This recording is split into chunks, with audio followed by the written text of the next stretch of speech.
And we're back to learning HTML, and this time I'm going to show you how to create a button. What a button should look like depends a little bit on the context, but in general it's a clickable element. You can usually place it inside of a form, but you can just add it, for example, right here after my paragraph. And there you can already see it. Let me put something inside. So if I call it click me, this is now part of the button and it can be clicked by the user. You should always define the type of it. In this case, it's just a simple button, so make the type a button. It won't change anything, but the browser knows what it is.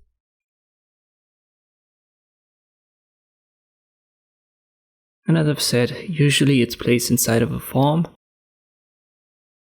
So if we want to make it a submit button, change the type to submit, give it the text submit, and now I'll add the form tags.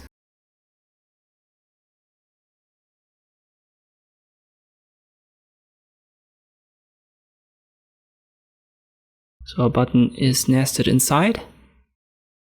Now if we click it, you can see that our website is being refreshed. And usually you'll have input fields inside of your form. Let me just give you a quick example. Let's say enter your name. So you type in a name, you submit it, and it would be submitted.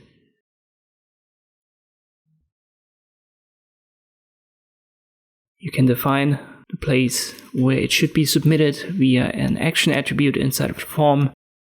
Let me add a line break here and I copy my button to create a new one, and I want to make it a reset button.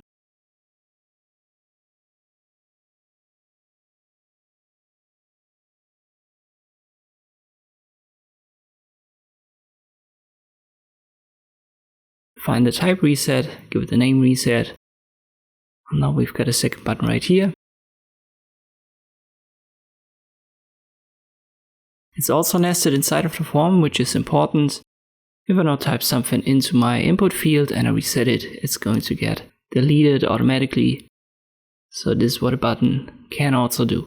Once more, you can use buttons in many different ways and it depends on the context, but this is usually what you want to use it for. I hope this video was helpful, thank you for watching and I'll see you next time.